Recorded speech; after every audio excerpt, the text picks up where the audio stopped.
श्री कृष्ण हिंदू धर्म में भगवान है। वे विष्णु के 8वें अवतार माने गए हैं। कन्हैया, श्याम, गोपाल, केशव, द्वारकेश या द्वारकाधीश, वासुदेव आदि नामों से भी उनको जाना जाता है। कृष्ण निष्काम कर्म योगी, आदर्श दार्शनिक, स्थित प्रज्ञ एवं दैवी संपदाओं से सुसज्जित महान पुरुष थे। उनका जन्म द्वापर युग में हुआ था। उनको इस युग के सर्वश्रेष्ठ पुरुष, युग पुरुष या युगावतार का स्थान दिया गया है। कृष्ण के समकालीन महर्षि वेदव्यास द्वारा रचित श्रीमद् भागवत और महाभारत में कृष्ण का चरित्र विस्तृत रूप से लिखा गया है। भगवद गीता कृष्ण और अर्जुन का संवाद है, जो ग्रंथ आज भी पूरे विश्व में लोकप्रिय है। इस उपदेश के लिए कृष्ण को जगत गुरु का सम्मान भी दिया जाता है। कृष्ण वसुदेव और देवकी के 8वीं संतान थे। देवकी कंस की बहन थी। कंस एक अत्याचारी राजा था। उसने आकाशवाणी सुनी थी कि देवकी के 8वें पुत्र द्वारा वह मारा जाएगा। इससे बचने के लिए कंस ने देवकी और वसुदेव को मथुरा के कारागार में डाल दिया। मथुरा के कारागार में ही भादौन मास के कृष्ण पक्ष की अष्टमी को उनका जन्म हुआ।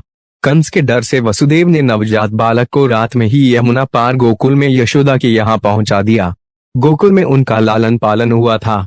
यशोदा और नंद उनके पालक माता पिता थे। बाल्यावस्था में ही उन्होंने बड़े बड़े कार्य किए जो किसी सामान्य मनुष्य के लिए संभव नहीं थे। अपने जन्म के कुछ समय बाद ही कंस द्वारा भेजी गई राक्षसी पूतना का वध किया। उसके बाद शुकटासुर, तृणावर्त आदि राक्षस का वध किया। बाद में गोकुल छोड़कर नंद गांव आ गए। वहां पर भी उन्होंने कई लीलाएं की, जिसमें गोचारण लीला, गोवर्धन लीला, रास लीला आदि मुख्य है। इसके बाद मथुरा में मामा कंस का वध किया। सौराष्ट्र में द्वारका नगरी की स्थापना की और वहां अपना राज्य बसाया। पांडवों की मदद की और विभिन्न संकटों से उनकी रक्षा की। महाभारत के युद्ध में उन्होंने अर्जुन के सारथी की भूमिका निभाई और रणक्षेत्र में ही उन्हें उपदेश दिया। 124 वर्षों के जीवन काल के बाद उन्होंने अपनी लीला समाप्त की। उनके अवतार समाप्ति के तुरंत बाद परीक्षित के राज्य का कालखंड आता है।